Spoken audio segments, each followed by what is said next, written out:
Welcome to the Catholic Frequency Podcast. Last month, I had a great conversation with Sean Barabee about the lies of the sexual revolution. We decided to get together for another conversation, and this is part two. Hey, Sean. Hello, Shannon. I'm doing great tonight. How are you doing? Good, good. I see you're rocking a new profile pic there. Oh, yeah, absolutely. I'm undergoing a little bit of a rebrand right now. In fact, I've got a few fun announcements. I'll save that for later towards the end of the space. But yeah, I've been trying to keep busy and have a few good things cooking in the pipeline, you could say. Awesome. Well, last month, at the beginning of December, you did this thread, The Sexual Revolution Was a Disaster, and you talked about the lies of the sexual revolution. It had like almost 750,000 people viewed that thread. That sort of sparked a little online conversation that we had. We ended up doing a space about it. A lot of people liked it.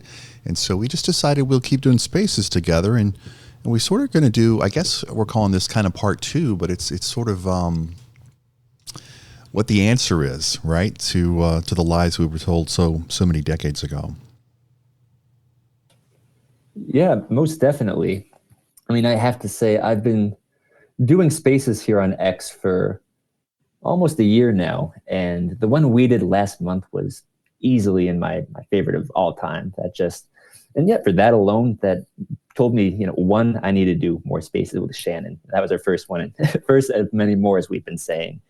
And two, I found the talk so edifying that I've just continued to go down into a rabbit hole of, not just researching this topic, but really trying to spread the good word, you could say, about the lies of the sexual revolution, yes, but also the solution and how we can really use our sexuality to our benefit, which is, it seems that this is a morality that is completely forgotten or removed from the public lexicon today. So it felt only fitting in light of our past space to say, okay, not only have we discussed about certain lies, but how can we address the lies? How can we actively seek to glorify God and sanctify our bodies out of love for God and our fellow man, and become vessels and beacons of what healthy sexuality looks like? And hopefully that's what we'll try to unpack here today. Well, let's sort of recap. The sexual revolution was sold as this, this bill of goods. This is going to make you happy, right? If it feels good, do it. Free love. Nothing else matters. All the movies, all the TV shows, all the music. Let's recap those lies, but I don't think people are happier today than they were many decades ago. I mean, we're kind of a society of miserable people, wouldn't you say? I would thoroughly agree with that. I think that's true on almost all levels. There's certainly dissatisfaction with our relationships, romance. There's a very big discord amongst the sexes as well. This is the one thing I've noticed, especially for the younger people my age, some millennials, Zoomers, and such. It seems that there's a mutual discord that both men and women today, they express a desire that they want some form of a loving relationship or marriage or a meaningful connection. But at the same time, men are very unhappy with women, and they'll toss terms around like women today are entitled, or they're not dateable, or they have too high standards or expectations. And conversely, women will say at the same time that men are not living up to their traditional roles as masculine men, and that they're not living up to their standards either. So I've always found it funny that it's like, well, what's going wrong here? Why is it that everyone is to some extent expressing a desire for happiness in a meaningful relationship, whereas at the same time, everyone is expressing a dissatisfaction with the other side? Is it men's fault? Is it women's fault? So it definitely seems then that, the bill of goods that we may have been sold through the sexual revolution that was introduced in the 60s, and I think really has taken its roots and sunk its teeth into the American culture and popular culture today.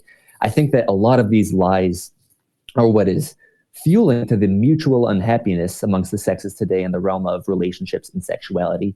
And I think that will give evidence and authority enough on its own to show that what was pushed by the sexual revolution was indeed a lie, and ideas that go against human nature and bring you unhappiness rather than a form of happiness, joy, or flourishing. I have to almost laugh. From time to time, I post something nice about like Saint Joseph and fathers are very important. And there's this woman, I kind of call her a man hater, but she always posts like some snide comment about a man. Like today I did it. And it was this beautiful old picture of the Holy Family with Jesus doing some carpentry work with Joseph. And she posted, St. Joseph is the last dad to teach his son to work. I mean, she always posts these things. It's like, it's just, she's so angry at the other sex. It's just really kind of hard to believe. So what they sold us, which they knew would destabilize the family. We talked about this last month. It wasn't that the architects of the sexual revolution were just wanting to have a good time. They really set out to destabilize society, didn't they? Yes, most definitely. And this is the part that I always laugh at and get. It's a little uncomfortable or funny at first, because if you're not too familiar with the origins and roots of the sexual revolution and the thinking and the leaders that led up to it, it almost sounds like a conspiracy theory. Like, I almost feel at this point that I'm putting on my tinfoil hat, but it would not be too much of a stretch to say that the sexual revolution was indeed a web of intentional lies built by Marxists from the Frankfurt School, who had the explicit purpose of telling lies about human sexuality to misconstrue our understanding of human sexuality, to ultimately reap discord amongst the sexes, male and female, and destroy the human family, which is traditionally the family is seen as the foundational and fundamental unit of of society. So their theory was, let's redefine sexuality to be about pleasure and release and emotional gratification, not love for your spouse that's oriented under a love for God. And if we can fundamentally redefine the meaning of sexuality itself, this will disrupt this harmony between the sexes, destroy the family, and disrupt the social fabric of society such that Marxism can reign free. So I realize that's a lot to just throw out there without diving deep. I'd recommend anyone who wants to really go deep into that, you can check our last space or look into some of its leaders who were mainstream leaders like Kate Millett or Herbert Marcuse. But more or less speaking, that was the thesis of the sexual revolution: push promiscuity to destroy the family.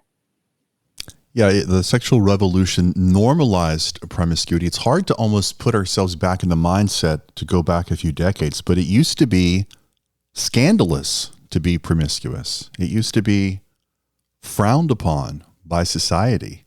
And now it's just the opposite. If you want to, if you're some 23 or 24-year-old and you're saving yourself for your marriage, you're made fun of. Why are the architects of this so threatened by,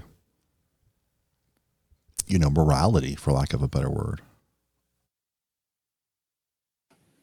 That's a great question. I think a lot of this has to this might go a little beyond mere sexuality itself, but you would say the modern doctrine of modernity, which really goes against traditional Catholic theology and understanding of the purpose to life. The doctrine of modernity, which became popular the early 20th century after the figurative death of God, right? God is dead. Let's move on from religion and be free and liberated and happy. The central foundation of this philosophy would be autonomy. That's the word we hear tossed around quite a bit today. That nothing matters but freedom. And freedom got redefined to not be the sort of flourishing you feel when you voluntarily surrender yourself to the good or morality as ascribed to God. No, freedom is basically having the ability to do whatever you want, whenever you want, however you want. And this freedom is tied very much into an Epicurean idea of pleasure, that I want the freedom to do whatever I want so that I can have pleasure and live a good life and create my own meaning for the time that I'm here. And given that sexual freedom would be considered maybe the most holy aspect of this new doctrine of autonomy, any sort of morality that's introduced on trying to govern what's a good or bad use of morality would be seen as a hindrance on your personal freedom or personal autonomy. So in a world where autonomy is the new god or the new idol that we worship, sex is considered the heated battleground where everyone is fighting all over it, which of course ties into the big debates we see between abortion and pro-life as well. But I won't go down. I won't digress too far from the main point. Well, before we sort of dive into sort of the positive aspect, the church's answer to this, what healthy sexuality looks like, I would just sort of say, in many ways, they've won the battle, right? Our society has been corrupted. Our morals have been corrupted. They've conquered Hollywood, the music industry, and just human beings by our base desires desire what they're selling, right? It's through Christianity, and St. Paul talks about we have to resist the flesh. Just naturally, they have the advantage. How do we ever get back to a society that values sexual morality and doesn't worship and elevate promiscuity? If you think about the women that the culture holds up, the Taylor Swifts, the Madonnas, the Lady Gagas, these are not ladies by any stretch of the imagination. Would you be optimistic that it's even possible, or will we always be swimming against the tide? Most of my friends, people who know me dearly, they wouldn't necessarily call me delusional, but I have been referred to lightheartedly as a obnoxiously positive optimist. So one, I suppose, and to your point, yes, you could say within the past century or so, the whatever you want to call them, the modernists, the Marxists, the far left, they have been crushing in the culture wars. And I think that a lot of that has to do, if you're to give the devil his due, they were very patient. They had what Gramsci called the long march to the institutions, which is we're just going to slowly but steadily infiltrate institutions like universities, positions of power, and slowly but steadily we'll just get a foothold till we dominate. And so they were playing the long game, and it worked for them for a time being. But already in this day and age, it seems that there's a sort of cultural rejection and a course correction, at least in America right now, that there's a rejection of wokeism. The reason why I'm an optimist in the macro scale is because objectively nothing can defeat the truth. Like, that's God is true, and nothing can defeat God, and we are with God, then who can stand against us, right? And by and large, the sexual revolution, which is foundationally built upon a string of lies, it can't hold itself up. It's inherently doomed to collapse in one way or another.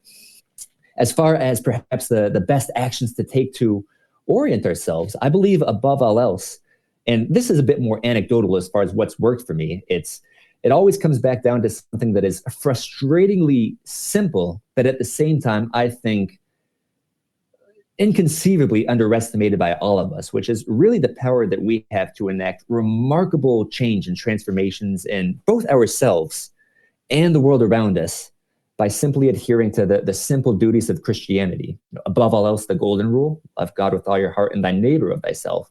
And perhaps keeping a sort of Sermon on the Mount lens on reality of, let's not get too far ahead of ourselves, but each day has enough worries of its own. Rather than trying to fix the world, let's look at today and the here and now, try to get my house in order, let me take care of my duties, let me love my neighbor, be a good husband, be a good wife, a good spouse, parent, and so on and so forth. And I think we remarkably underestimate the transformative power of just this little act and sort of contract with God can do for changing ourselves and eventually the world. Let's move into to our second section on our topic tonight, and that is, from the Catholic perspective, what is the purpose of sexuality? Most definitely. So first, I'll just preface that the main sources we'll be drawn from here to explain these teachings come from Pope Paul VI's work, Humana Vitae, and then Pope John Paul II's masterpiece, the Theology of the Body. So what does healthy sexuality look like to Catholics? Well, the purpose of sexuality, in a word, is to turn your eros into agape. so that you can flourish as a virtuous, charitable human being. So to define those two terms, these are both eros and agape. They're both Greek terms that connotate love. Eros specifically is the Greek word for romantic passion or eroticism, or your sexual desire or drive, your sexual energy. Agape, a Greek word for divine, heavenly love.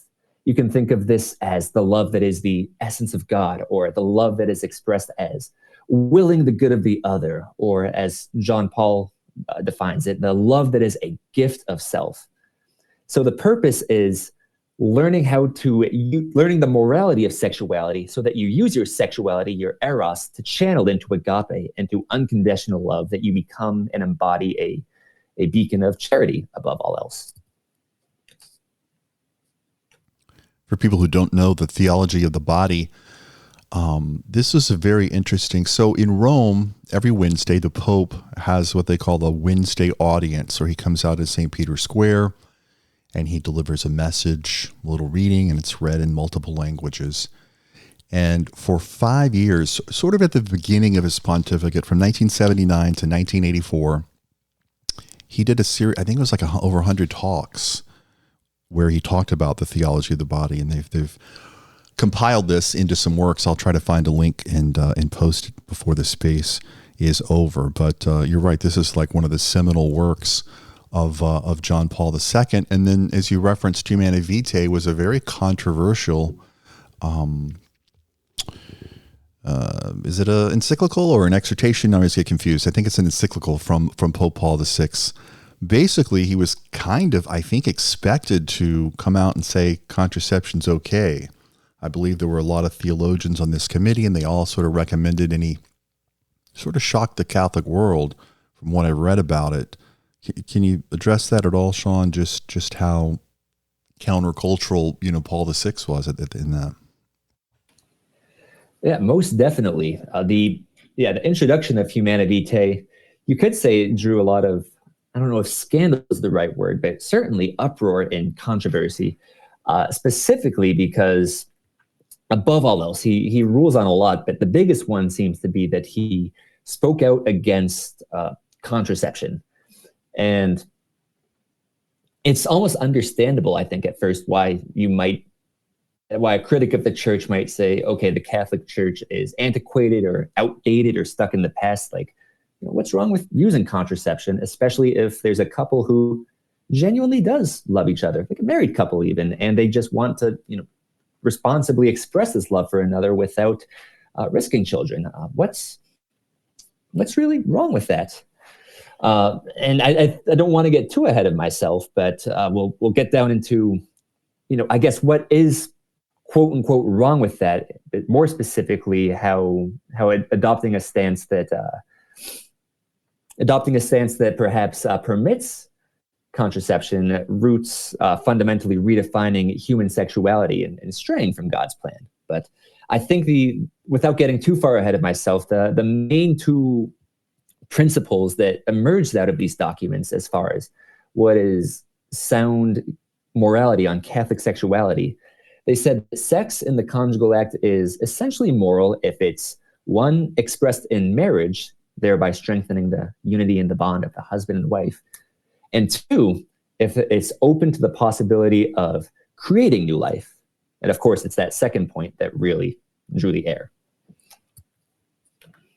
Yeah, a publication wrote that Humanae Vitae provoked the greatest challenge to papal authority since the Reformation. It was really shocking to a lot of people who thought, hey, it's the 60s, it's the swinging 60s, and the Pope's he's gonna loosen the rules or whatever. And he didn't. He really held the ground. Yeah, because what Humanae Vitae is talking about, that sex is in marriage and is open to new life, is it points you towards the other, right? It's not as selfish about how I feel. Because if you just take that one part out, and if it becomes about my pleasure, then how could you say anything is wrong, right? If I derive pleasure, from whatever, there has to be, because the church is great about the synthesis of faith and reason, right? We balance these things. And so there's just sort of no logical way. Once you go down that road, if it feels good, do it. There's no stopping. There's no stopping. So there has to be a rule, and the church has the correct one, right? Yeah, absolutely. So I suppose touching on that point, the risk of contraception is, well, what's wrong with disrupting the procreative from the unitive? It really does come down to you're risking fundamentally redefining what sexuality looks like. Specifically, the first risk is that if you put the purpose of sexuality beneath the procreative process, you're saying that the pleasure and the emotional gratification that you derive from the sexual act is more important than procreation itself. And Pope Paul VI warns that this is essentially dehumanizing. It will basically redefine the body as an instrument of pleasure. And this is already a very fun callback to the lies of the sexual revolution, because 30 years earlier, Herbert Marcuse, who I referenced earlier, one of the great pushers of the sexual revolution, again, he's from the Frankfurt School, and his agenda was, let's redefine sexuality to disrupt the social fabric. He said we need to redefine sexuality to be about pleasure above all else and have pregnancy come second, because it's this redefinition of the body as an instrument of pleasure for personal gratification that will fuel the catalyst to all of this change. And I think it's important to show how this can be prophetic and has potentially concrete real-world consequences, as opposed to just some theological riffing here. In Humanae Vitae, Pope Paul VI, he predicted a litany of societal issues that would come from this essential redefining of the sexual act if we disrupt the procreative from the unitive. He said, if we get rid of the procreative, normalize contraception and make sex primarily about pleasure, certain things will rise, namely a decline in all moral standards, including but not limited to standards around sexual morality. 2, there will be a rise in the objectification and the exploitation of women. And 3, there will be a weakening and an erosion, and in its fullest form, a full-out collapse of family structures. If you're looking from the 1960s to today, I think a lot of these hold up well. If we look at decline in moral standards, again, one of the great lies today is that all sexuality is largely good. Love is love so long as there is consent given. And moreover, there's the moral relativism has been the fad for the better part of the 21st century. This idea that there is no inherent morality, there is no inherent right or wrong. There's really just my truth and your truth, and our personal freedom and autonomy, and our mutual agreement to not step on one another. As far as the objectification and the exploitation of women, I would say compared to the 60s today, the rise of the multi-billion-dollar porn industry and OnlyFans and the shenanigans we see on social media, right? 100 guys in a day. I think now it's 1,000 guys in the day, and infighting against who had the first idea to do 1,000 guys in the day. Yeah, you know that what I'm getting at here. And weakening of family structures. The nuclear family is across the board by the numbers. The nuclear family has been disrupted on all major demographics in the USA. So my point of all this rambling is that this doesn't seem to just be a riffing over theological consistency that might be living in the past and is detached from reality. Rather, this seems to be rather prophetic, that if you get rid of the procreative from human sexuality, you are indeed redefining the roots of human sexuality that leads to a tree that bears remarkably different and perhaps rotten fruits. Kate Millett, one of the architects of the sexual revolution, said that casual sex would free women from the slavery of marriage. That's how she thought of marriage, as slavery. The devil is the greatest marketer in history. He comes to Eve in the Garden of Eden and has a little commercial that, this is the way it's going to be. Let me tell you the truth. And one of the ways that the forces of darkness, capture our minds is the control of language. He who controls language controls everything. And one of the things they do is they've sort of mixed the word love and sex, where they're kind of interchangeable. Even in the marriage debates over the last few years, there was that phrase "love wins." Right? That's the stupidest phrase I've ever heard. Like, love wins. Like, they're trying to. They want to change the rules of the game in progress, right? Anytime certain, Marxism or these types of political philosophies, anytime they start losing, they start changing definitions. So you can't say that about somebody. You have to call it this. And that's because language is effective and words have meaning. And when you start sort of playing with them, that's what people who want to manipulate you do. And they've done it very, very, very, very effectively. Again, since these forces are the ones who control, in many cases, the organs of communication, television, radio, movies, it's hard to just sort of like grapple it back, because they were very patient, like you said, Sean. The slow march through the institutions. They didn't just come in and say, we're going to take over and they very slowly started, probably with the universities, and worked their way into other places. And so the question is do we have to do the same thing? Do we have to sort of go slow in sort of recapturing the mind of the population to promote what is true, good, and beautiful? Yeah, you bring up a great point here.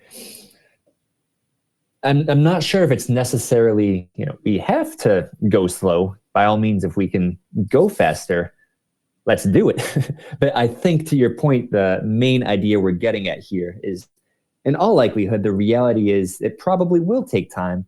And what we really do need, I know Michael Knowles made a very prescient point on this a while back. It's like, we just need patience. He was talking more on the political right, fighting against the Marxists and these people, but of course that can certainly to varying degrees extend to Catholics in general. And it really does seem that, as cliche as it is, patience really is a virtue here. The sense of, above all else, I think the winning strategy is realizing that, again, the truth can set you free, and if he is for us, then who can be against us? So it's not so much about trying to necessarily ensure that we, quote unquote, save the world or get the world right in accordance with our vision, because, of course, we're not the saviors of mankind. Only God is the savior of mankind. It seems that the most glorious or noble act that we can aspire to, above all else, is the humility of faithful stewardship to Christ, which means, in some ways, yes, this could mean you're actually going out and fighting the good fight as far as debates or dialectics or campaigning.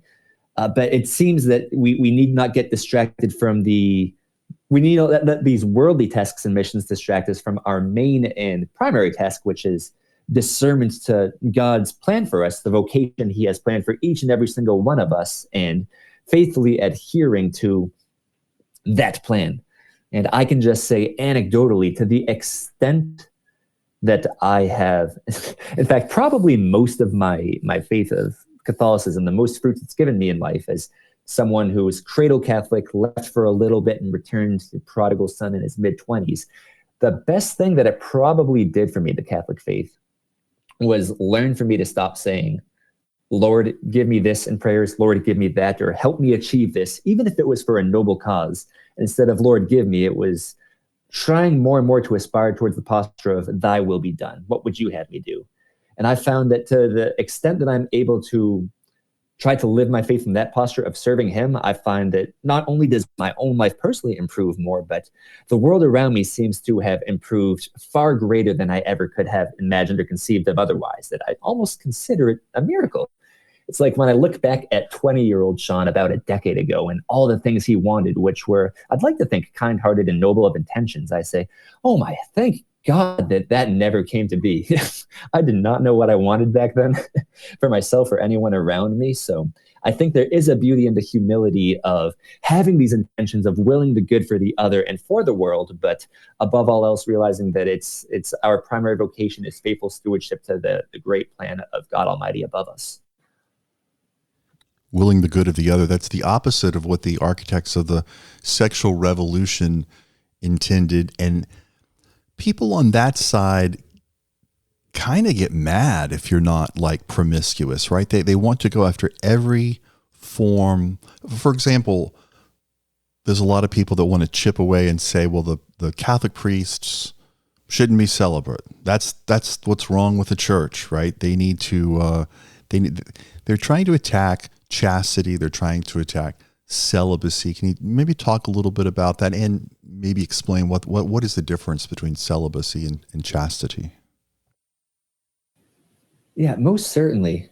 As far as starting with the anger that tends to be evoked when one embraces either chastity or celibacy, I mean, one of the funny anecdotes in my life, as far as one of the things that drew the most scandal in my secular circle as I returned to the Catholic faith, was when people found out that I was being chaste again and saving myself till marriage. And I was like, what do you mean? Out of all the other flaws and shortcomings I had over the years, that was the one that got like the most confusion and or chaos or pushback. So, why is it that people seem to be, angry or judgmental over this idea for someone to pursue chastity and or celibacy?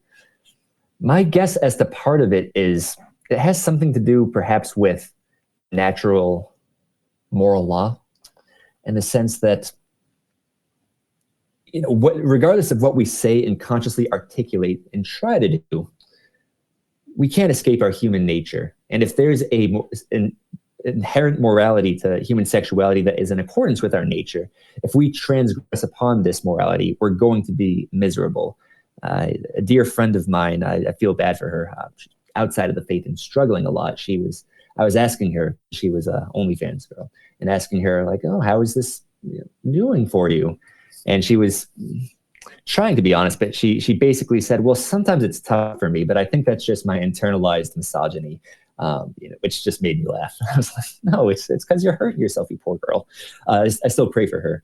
But so the point is, why is it that people would still get angry with your decision to be chaste? I think implicitly, if you know on some level that you're doing something wrong when you're being promiscuous, they sense, and we shouldn't be judgmental, but I think there is an inherent judgment that is stated. If, okay, I am not going to be promiscuous because I think this is bad and destructive to the soul, and I am trying to faithfully abstain to that which I believe is virtuous and for the benefit of my being and ideally mankind. If you take that stance, then implicit in that stance, even if you don't articulate it consciously, there's a sort of judgment of, I think what you are doing is wrong and harmful to yourself. And so it's bad and destructive for you. And so it's very easy for others to, I think, subconsciously get angry at this. Oh, who do you think you're better than me because you're chaste and I'm not? I didn't say that. And maybe it's not the best decision for you, but that's what I think it is. There's a sort of projection going on. And to your last question, I suppose the main difference between celibacy and chastity has to do with chastity is being faithful to God's law of I'm saving myself till marriage, whereas celibacy is a spoken contract to God.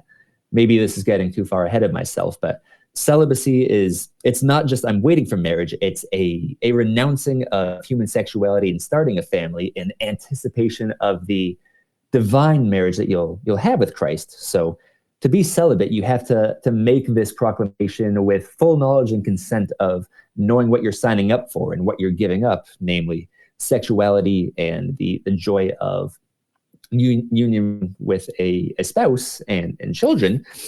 But you're doing this in anticipation for the heavenly marriage, which is the final purpose and end of all human existence, and therefore, in some sense, is a great and glorious thing. But just because celibacy is considered a beautiful thing because it's the heavenly marriage does not mean that we denigrate earthly marriage. Both are virtuous, and above all else, it's on your job to commune with God and discern and reflect on that which he calls you to do. He seems to call some to celibacy and others to earthly marriage. These are the two sort of ends of your vocation. If you just joined us, we're talking to Sean, a self-proclaimed obnoxiously positive optimist, about healthy sexuality from the view of the Catholic Church. It's not easy to be a Christian, to live a Catholic life. On the Sermon on the Mount, Jesus is talking about not committing adultery, but he ups the ante, right? Or even if you look at someone lustfully, you've already committed adultery. Same thing with murder. In the Old Testament, it's don't murder, but the New Testament, it's you can't stay angry at somebody, because that's sort of the same thing. So the call to a Catholic life is not easy, and that's part of what Jesus says. You pick up your cross and deny yourself. I would like to invite people a little bit. If you'd like to ask any questions or make any comments, you can go ahead and request the microphone. Sean, I wanted to ask you, we might have touched on it last time, but what got you interested in writing about these types of topics? Yeah, that's a great question. For me, it really came from a place of deep and severe pain, which was in no part had nothing, that certainly included the lies of a sexual revolution. Without a full deep life story, you could say in my 20s, I was remarkably miserable as 20 and 21, as a man who was abiding by this doctrine of modernity, right? Life has no meaning, but do what you want when you want. And I'm like, well, why am I so miserable? Why am I so unhappy? And by all worldly standards, everyone said, you're doing a great job. You should love yourself, Sean. You should be happy. And I'm like, but I'm not. And so I was like, well, there has to be more. Why does my life seem so meaningless? And I had a professor. I was studying computer science, and I talked to this professor about these problems. He just had a nice kind of like skip to a step. I don't know. It seemed like he knew something. And I'm like, hi, Jim. I'm his friend now. I go by his first name. Hey, Jim, I'm depressed. And he's like, oh, you should read some books. I'm like, well, that's weird. But I took his advice. I started reading books, and slowly but steadily, I started to see, there's a beauty in story and narrative. And I'm like, wait a minute, I kind of connect to these people here. For those who know me from my spaces with Evan, there's one book that's very near and dear to my heart, The Count of Monte Cristo. Greatest novel of all time, objectively. No debates on it. But that book was the first time I had what I would call a religious experience, where I was like, there was an outpouring in my soul of I'm like, I don't know what this is, but I love this. And this guy gets me, and I'm not alone. Wait, there's something out here. And I followed that love ever since through a love of literature, then eventually philosophy, the Greeks. Eventually that went back to an intellectual study of the Bible, and then going back to church and kind of doing the rituals, and then like faithfully and wholeheartedly adhering to, okay, let me make everything about God. So the long story short of all of that is, as a man who is deeply miserable and deeply plagued by the lies of modernity, I found a salvation in Christ through the transcendentals of truth, beauty, and goodness. And I'm out here now because I felt like I just can't leave this to myself. So I've been trying to write lessons about life's truth, beauty, and goodness to bring people back to God and the church. Well, if you're not following Sean, he's one of the best follows on X. Please follow his account and retweet him from time to time when you get a chance. I did find a link to sort of a compilation of the 129 talks from St. John Paul II on theology of the body. I just linked that in the comments. In his talks, there's a phrase he used. We didn't talk about this before, so I'm hitting you cold turkey with this. But there's a phrase he said: lust is the fruit of the breach of the covenant with God. What do you think about that phrase? Does that sort of resonate? Oh, yes, 100%. So I'll repeat that. Lust is a fruit of the breach of the covenant with God. Now, I mean, this is 100% right. If we go back to the original thesis we were saying, well, the teleology, the purpose of Catholic sexuality is using your eros, your passion, to channel you towards agape, the divine love that is the love that is reflective of God and his essence himself. And so the point is, if you deviate from Catholic morality, your eros, instead of moving towards agape, sex outside of marriage, it essentially, the fruits of that does become lust. To explain why a little more, again, marriage is the main tool that turns your eros into agape. Well, why? Because agape, unconditional love, a willing of the good of the other. John Paul II defines that as a gift of self. Well, why does marriage make sex a gift of self? Well, because the marital vows, these are vows of unconditional love for your partner until death do us part, right? Like, I will love you like myself until the day that we die. That's your expression of agape. And in Catholic tradition, when you're bonded in marriage with these vows of agape, every time you embrace the conjugal act, you are consummating and reconsummating your marital vows. Hence, marriage makes your eros into agape because you are now a true gift of self. You gift yourself unto your spouse, and in this free gift and exchange, you discover the other, and the love that exudes points you to the image of God. So that is love. But sex that is promiscuous and is done outside of marriage no longer has this vow of agape, of unconditional love. You're no longer a gift of self to the other person because you have not given yourself over to a spouse. Hence, you no longer have agape, and now your eros can't flow to agape. And if it's missing the mark, which sinning, missing the mark, if it misses the mark, it's perverting and deviating from its purpose. And sexual energy that deviates from love is lust. Hence, when you breach the marital contract of God, the fruits are lust. I think Susan has a question. Susan, hello. Hello, Shannon. Hello, Sean. I was just thinking in regards to the comments about these people so entrenched in the modern view of sexuality being angry towards those who display and practice chastity. I almost wonder if beyond just the why are you being holier than thou, if it's not an anger at the fact that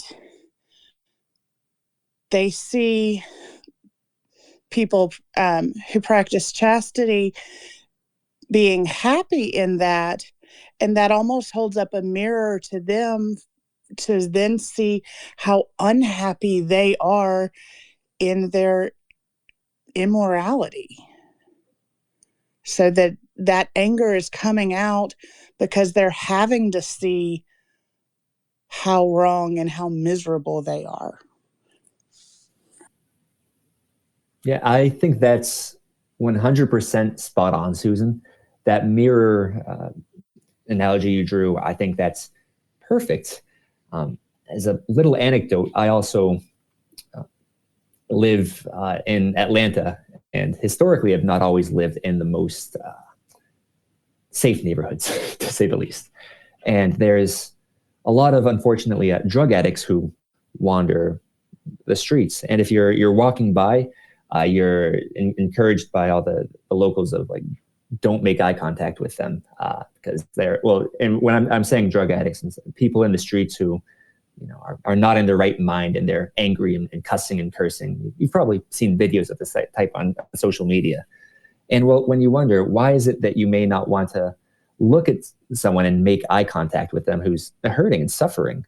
And it seems at the very least, the psychological idea, if not the sort of theological truth that's hinted at this, is if someone is deeply miserable and they notice someone else looking on them, that look of concern and that look of pity does become a mirror that reflects back into the agonies of their own soul. And because something that burns them, like something that is reflecting, it brings back attention to the unfortunate wretchedness and tragic wretchedness of their state of being. And this is why you'll say, why are you looking at me? Or I don't want your freaking pity, and so on. That's where the rage comes from. I was using the example of, unfortunately, those who are suffering with addiction, but it seems that this is something that certainly corresponds very much onto sexuality and dating as well.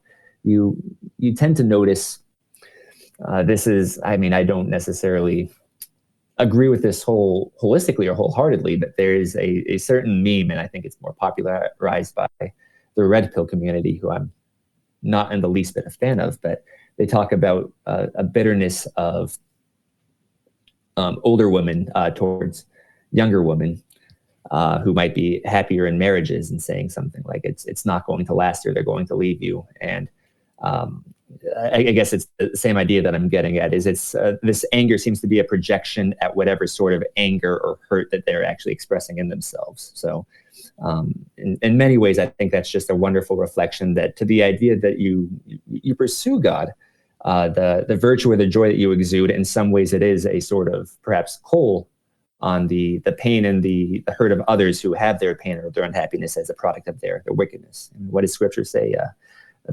Kindness on someone who does wickedness is like a burning coal on them. But I don't know. I've rambled long enough. I digress.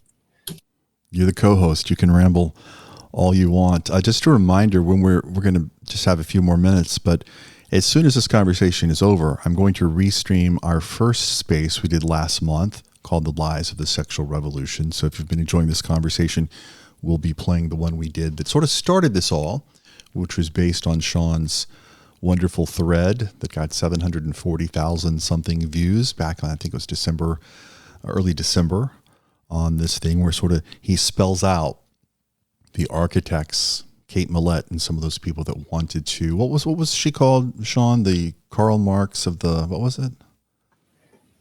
Yeah, she was considered by Time magazine as the Karl Marx of the women's movement. So we'll be playing that so you can catch up if you missed our first conversation. You know, one of the things the enemies of the church, the architects and supporters of the sexual revolution love to say about the church is this old, dusty institution with these old men, the patriarchy, it's anti-woman. But I want to just read the first couple of sentences from Humanae Vitae from St. Paul VI. He says, "The transmission of human life is a most serious role in which married people collaborate freely and responsibly with God the Creator. It has always been a source of great joy to them, even though sometimes entails many difficulties and hardships." In that sort of opening couple of lines there, he's acknowledging that it's not always easy to do the right thing, right? It's oftentimes a lot more difficult to do the right things, but the church is with us as a companion on the journey with the sacraments, right? With sacramentals, with scripture, with a whole host of tools in the arsenal to help us on this journey. I think when we were talking earlier, Sean, when you were talking about you went through this period where you were living away from the church, and then as you sort of brought your life into accord, this caught people's attention, right? They noticed it. What that is a good role model. I don't think we have a lot of great role models in society, but talk about how just living a Catholic life, even without going around saying, don't do this, but just by living it day in and day out is such a great, powerful witness. Yeah, most certainly. I love that question, and that's usually whenever I get the chance, I do like to rant about that, because for me, I got such a prescient before and after of, my relationship to others and how the world perceived me when I was a quote unquote man of the world. And then also, well, what happened once I tried to live in accordance with Catholic doctrine? And I joke about this today that sometimes it really does feel like nothing's sort of a miracle. And sometimes I almost wonder, like, it can't be anything but the grace of God, if nothing else. But, first off, I do want to co-sign that point you had brought up in Humanae Vitae that Catholic life is hard. You're going to fail a lot, and it's going to hurt. I think I remember when I was new and coming back into the church, and the first time I came across this Catholic sexual morality, I was like, figuratively, if not literally, punching the air, like, no.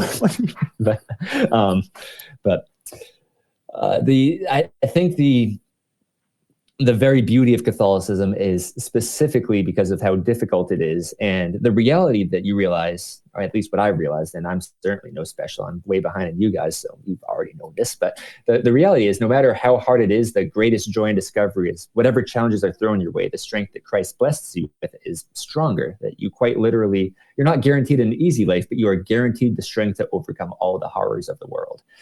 So that's the very things that used to plague my soul as far as like, oh, this seems way too unbearable of a cross to bear, are now the things that I get super passionate and psyched about. Like, yeah, like why is it bad why is it adultery if you lust at a woman in your heart and all this? And like, oh, what does this connect to?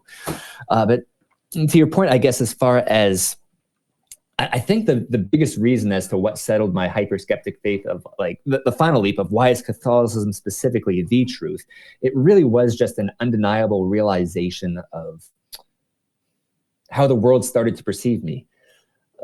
And especially as I had a background working in the service industry, which is about as worldly and secular and as crazy as you can get sometimes.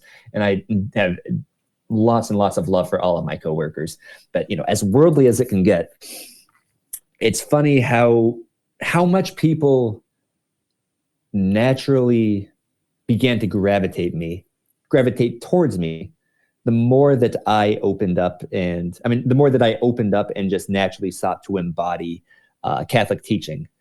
And my friend who was an alcoholic who went into AA, which is very Christianized principles, he's also in the service industry and had the same exact experience. The more he started to practice these things personally, people gravitated towards him. And so what I mean by this gravitation is people would come to me. I may have shared this on the last space, but at the risk of redundancy, I have two good coworkers who come into mind. One was my good friend. He was a very, very big Andrew Tate guy, like very big onto the red pill community. And he's like, yeah, Andrew Tate, he's got it, man. Like that guy's cool. Like he's got all the money. He's got all the ladies. Like I want to be like him. And he seemed to look up to me a lot. I'm older brother towards him at the workplace. And when he found out that I did not like Andrew Tate, like it broke his heart. He's like, what? No, Andrew, how? You're so cool. But he naturally, for whatever reason, is like, wait, tell me about these things. Oh, wait, what, you believe in God? Well, why? And like, wait, you're chaste? Well, tell me about, like, why? And he just was like a fly that kept coming back to the fire. Like he just could not stop getting curious about me. And he would like deeply meditate on what I believed. He's like, you know what it is about you? Out of everyone here who's always stressing me out and yelling at me, like, I just feel like calm around you, man. I don't know. So like, he's like, what do you do? Like, tell me about this prayer life. And long story short, since then, that man's formally denounced Andrew Tate. He's like, yeah, that was weird. I don't know why I liked him. And he's started opening up the Bible and is getting interested in the Christian faith. I was never preaching to him. And a similar story, I'll cut this one shorter. I have a friend, she's ex-coworker of mine, and she was very woke. So like very secular and leftist and very like believing in ideology of like, oh, Catholicism is oppressive, the church is oppressive. And like she like kind of like came up to me before work one day and like whispering to me, she's like, Sean, I have a few questions for you. I was like, yeah, what's up, Laura? And she's like, you like reading books and philosophy and stuff, right? I'm like, yeah, I love that. And she's like, and you're fairly intelligent. I'm like, I guess if you want to say that. And she's like, no, but like you are. How are you all of these things and at the same time a Christian? And like she literally whispered it like she thought it was scandal to just ask me about my faith. And she's like, how can you be a Christian and yet be someone who's not a woman hater and not someone who believes in these antiquated stories of it, like so on and so forth. And we had like we went and got coffee later and had like a very like enriching conversation. And she, same thing, opened herself up to me. She's like, I'm so angry all the time when I just think about these worldly things and I want your peace. How do I do it? How do I get your peace? And I'm like, well, the truth will set you free. And she's like, tell me, what does that mean? And, we were talking about Plato and philosophy and all things and talking about faith and why I believe it. So it's, again, rambling. I like storytelling. I'm a novel guy above all else, but the point I'm making out of all of this is these things all happen completely organically of people just discerning some sort of spirit and coming to you and opening yourself up to you, which ties back to my biggest idea. If you really do seek above all else to live by the golden rule and love God and take care of what's in front of you and your duty and be kind, I think you'll be absolutely surprised and overwhelmed at the changes that transpire in yourself and how the world reflects and opens itself up to you and how God opens himself up to you. Incredible. Yeah, I produce a podcast for a couple of guys. It's called On the Mark, and it's specifically about evangelization in the workplace. and they talk a lot about this, that you can't really, it's really hard to evangelize somebody if you don't have a relationship with them, right? We think about Jesus went to the well and he was talking to the woman, even though that was kind of scandalous. His disciples were like, oh my gosh, he's talking to that woman. Oh my gosh. And I like what you said, how, you were talking to this girl, this OnlyFans girl, like you're not, I think too many Christians sort of, they get on the right track, but then they are sort of judgmental about people that aren't there yet. We're all on a journey at different speeds, at different intensities. Sometimes they go off, sometimes we're on the right path, but we might run in the ditch for a while and we got to kind of get the car back on the road, get the tire fixed or whatever. I love what you said about that. And what she said, that she couldn't believe that you were smart and intelligent and a Christian. Tomorrow is the feast day, I believe, of St. Thomas Aquinas, who was a big believer in the harmony and the synthesis of faith and reason. We were talking about John Paul II earlier, Theology of the Body. JP2 had that great encyclical on faith and reason, talking about they're like two wings of the same bird. And so I just love our conversations on this stuff. And this is our second one as we come to the end. I hope it's the second of many, many, many, many spaces. But I want to just give you a chance, Sean, to maybe just give some final thoughts. And then I'll ask you about your upcoming project. Yeah, most certainly. I'll maybe give a quick little recap and conclusion. But first, I really want to touch back on what you said as far as the beauty of relationships. I think this is the big idea that ties into the whole importance of sexuality, that relationship is the ultimate reality, that we know reality most intimately and richly and most flourish through our relationships, that this is what the golden rule is all about.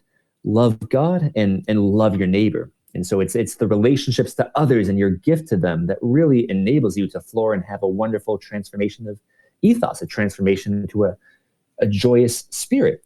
And this is why all these talks about marriage are so important. Earthly marriage is important, above all else, because that's who you're with until life does its part. But earthly marriage points you, if nothing else, to heavenly marriage, to your final end, to all of our final ends. And the ends make sense of the means in the here and now. So the more that you look to understand the richness of marriage and look towards the face of God, the more you understand the end, the more you can find joy in the darkness, chaos, and despair that is life today.